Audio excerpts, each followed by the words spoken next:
You see how powerful this bike is? The moment you get into sport mode, immediately it unleashes its power. When you ride in road mode or rain mode, you will see the bike is a little bit sluggish, unlike sport mode where it feels very lively. So if I be in your place, I would definitely choose sport mode over the road mode, and the other modes probably rain mode only during monsoon. But sport mode is the one that I would definitely choose, where you see the real power.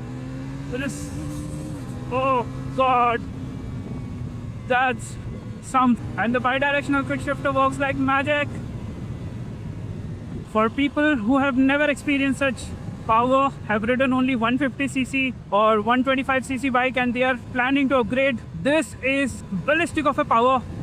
You get very good torque response, and trust me, you will not feel that there is a power drop from 43 PS to 40 PS. It pulls like a mad machine, and it's very powerful bike, no doubt about it. And currently downshifting without holding the clutch, that bi-directional quick shifter, it works every single time without a miss. So people like me, enthusiasts, they would definitely like the quick shifter. It has traction control, 4 different modes of ABS. If you go to off-road, then you can turn off the rear ABS. But yes, the braking has improved because of the sintered pads. All in all, for the price, dude, this is a great product. Anything below 3000 RPM, you'll feel normal. But once you push over 4000 RPM, then you'll notice the surge in power. It feels very powerful during that.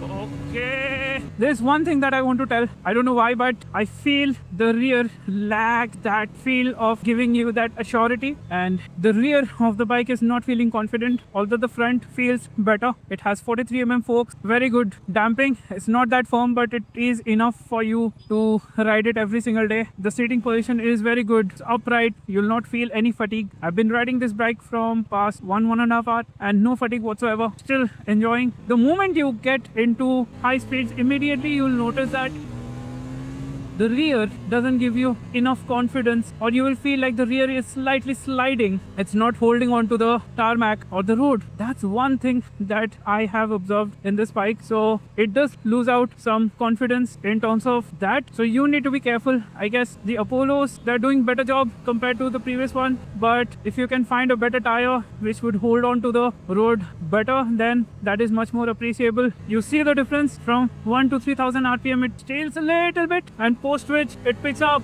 See,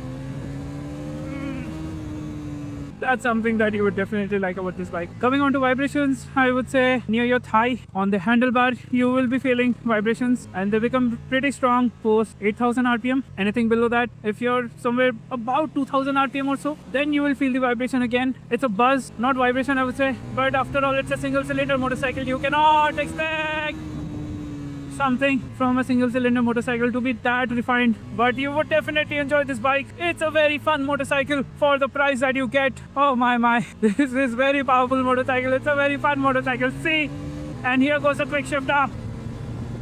Wow, just make sure that you grab hold onto the bike, and then it shows its true power, its true nature. Doesn't fail to impress at all. Very powerful bike. In terms of brake, you do get a little bit of nosedive, but that's completely fine. Oh god, 12 liters of fuel tank, 2 liters of reserve. Fuel efficiency, you can somewhere expect about 23 kmpl on an average in city riding conditions, so that's decent, I would say. And horn is decently powerful. It gets a single horn, it doesn't get a dual horn. You get the high beam and the low beam right here, including the pass. Then you also have the hazard switch. You can also turn off or on the headlight, so that's a very welcoming feature. It gets adjustable levers, so you can adjust it according to your preferences. Mirrors, I would say they have been picked up from Dominar. They do a good job. The bar and weight, they are there to reduce the overall vibration, but again, they do have the buzzing. So that's one thing that I would like to say. In terms of braking, the bigger caliper at the front does very good job. One thing that is nitpick, again, it's a nitpicking. I don't like the design of the key. If you see, the design is like this, right? It's one-sided. So sometimes do get problems. It's not like normal switch. So I would say Bajaj could have done better in terms of designing the key. I had the problem last time. I have the similar problem this time too. So Bajaj could have made it slightly premium. It looks like normal Pulsar key. The addition of charging port is really appreciable. And what else? Yeah, it is E20 compatible. The engine is very powerful for your daily commute, occasional highway rides, and you also do get traction control system. So that's kind of good. The seat comfort is good, but again, this particular panel comes in the middle, so your leg stays placed like this, but it keeps touching. So this is something that I wanted to share. Again, the quick shifter is not a conventional one, it's a different one. Bajaj has partnered with Bosch. The front and the rear both are fat tires, so you get a good chunky radial tire at front and a chunky radial tire at rear. They do good job. Apollos are